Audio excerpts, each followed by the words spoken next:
depois de ser despertado, é quase impossível voltar a dormir. Uma vez que você descobre que a Terra não é um globo giratório, mas um reino plano e estacionário com um firmamento acima dele, tudo muda. As vozes confiáveis dos sacerdotes científicos modernos, que uma vez moldaram a nossa realidade e compreensão do mundo, não são mais confiáveis. Nossa primeira experiência com uma Terra plana e estacionária entra em total desacordo com suas narrativas fabricadas sobre o espaço e planetas giratórios. As cicatrizes em nossa terra e a bárbara mineração das outrora majestosas árvores gigantes da terra estão em total desacordo com os livros de história e a narrativa geológica que temos. E os despertos agora ficam se perguntando: o que houve com a terra? Se eles mentiram sobre a terra, o espaço e a destruição de nosso reino plano, então como podemos confiar na narrativa histórica oficial da grande mídia? A narrativa histórica, como o modelo heliocêntrico, não fazem nenhum sentido. As contas não batem, e basta apenas um exame mais minucioso que suas mentiras, as quais governaram nossa compreensão sobre a história e o mundo desde o nosso nascimento, começa a desmoronar. Vamos agitar a mente com algumas contemplações. Dizem-nos que a primeira verdadeira ferramenta elétrica foi inventada em 1895, quando uma empresa alemã combinou um motor elétrico com uma furadeira manual. A broca pesava 16 libras e meia e exigia vários operadores. Não foi até 1957 que uma empresa chamada Bosch começou a projetar ferramentas elétricas em massa que eram bem econômicas e poderosas. Então, como que nossos ancestrais históricos, um povo mais primitivo e subdesenvolvido, projetaram e construíram algumas das estruturas que encontramos? E todas as gigantescas pedras monolíticas que encontramos que foram cortadas com tanta precisão? Pergunte-se a si mesmo: você poderia repetir isso hoje com o arsenal de equipamentos que temos à nossa disposição? E quanto aos antigos e magníficos poços com escadarias do Oriente? Segundo o que nos relatam, os poços com escadarias são poços de vários andares que foram construídos por nossos ancestrais primitivos, como uma forma de preservar o abastecimento de água durante as secas. Mas observe os mínimos detalhes e a complexidade dessas estruturas. Observe a glória e a delicadeza. Observe a precisão geométrica. Toda escavada e trabalhada com ferramentas manuais. Tá certo. E quanto às gigantescas redes de canais que encontramos em todo o mundo?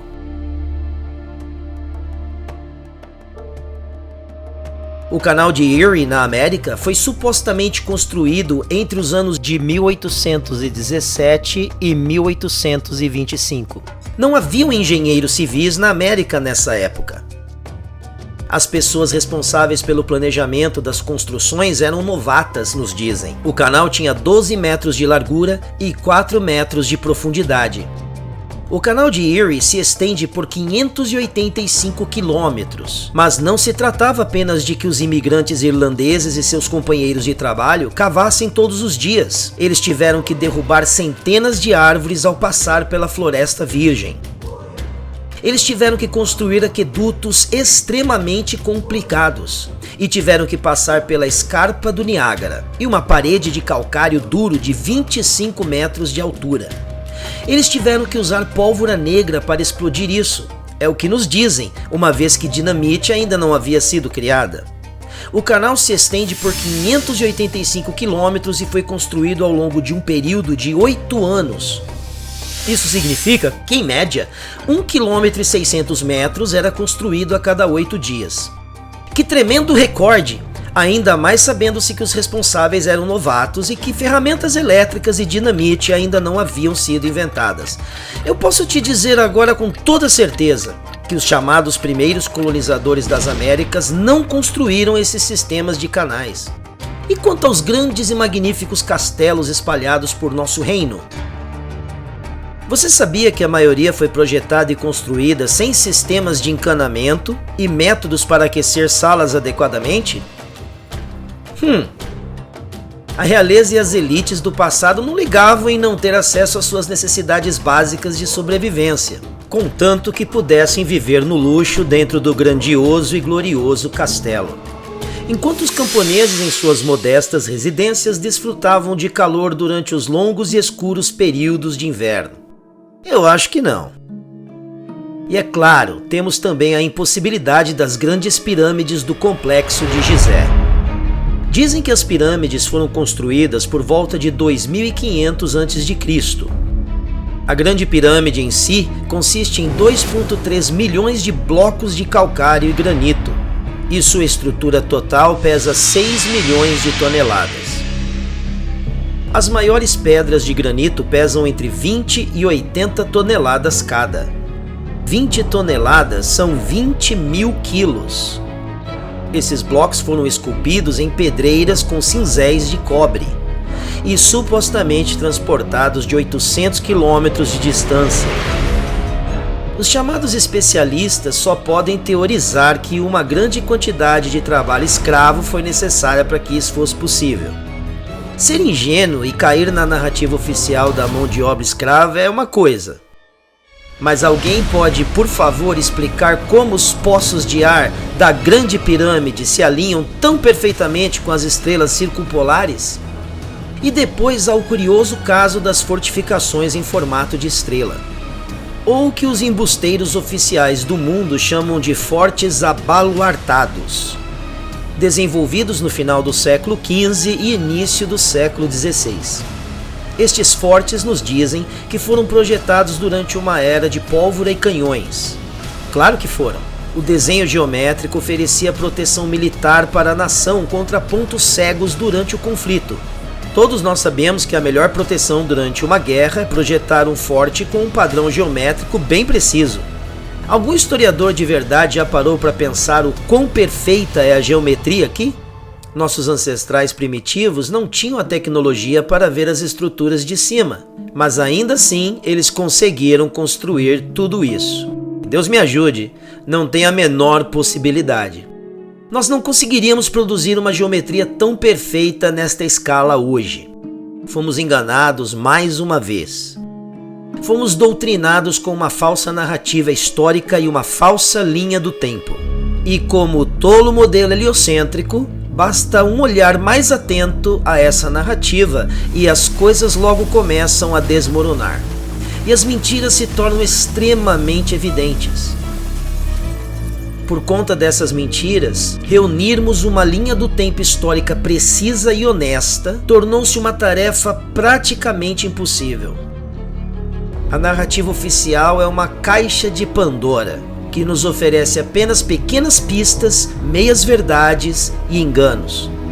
Os pontos de nossa verdadeira linha do tempo histórica foram afrouxados, os conteúdos apagados e modelados antes mesmo de termos nascido neste mundo.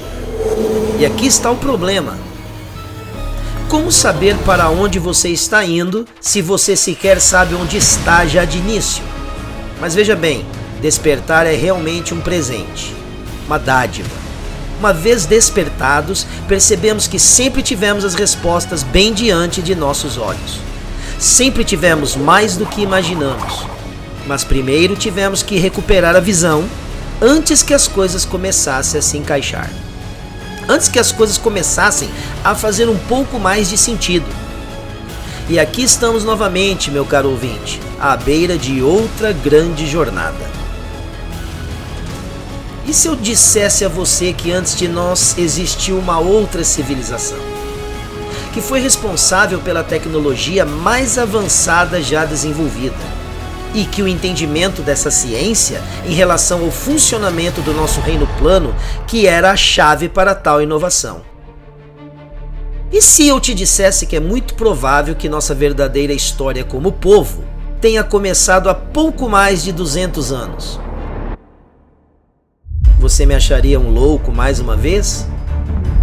Parece tão absurdo como quando lhe disse pela primeira vez que a Terra é plana. Possivelmente, e é por isso que eu preciso te mostrar.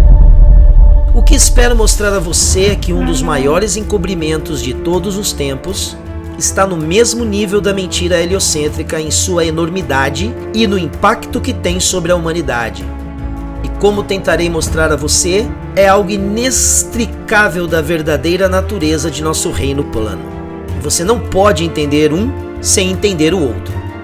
Não podemos perder mais tempo, e sim caminhar em busca do tempo perdido. No fundo, esta é uma história sobre decepção. É também uma história de finais e recomeços, de morte e renascimento. Por favor, tenha paciência comigo. Devido aos enganos e falsidades que sustentam nossa narrativa histórica, esta história não pode ser contada de forma linear. Precisamos ir e voltar no tempo para realmente extrair algo que nos aproxime um pouco mais da verdade. Também é imperativo entender que muito da história da ciência contemporânea como disciplina foi corrompida há muito tempo atrás. Em sua forma mais inocente, muitas das narrativas históricas estabelecidas são suposições, mas ainda na sua pior forma é um conjunto de mentiras que foram aceitas, como o então chamado Napoleão colocou de forma tão sucinta. Nós estaremos cavando no escuro. Nenhum historiador estará lá para nos ajudar. Estamos sozinhos nesta jornada. Nossa jornada é uma caçada por coisas enterradas à vista de todos. E às vezes as coisas podem ficar um pouco desconfortáveis, mas é necessário. Temos vivido uma mentira confortável por muito tempo agora. Vamos, entre e coloque o cinto de segurança, porque para entender o nosso lugar no mundo precisamos fazer o impensável. É hora de fazermos uma viagem de volta para o futuro.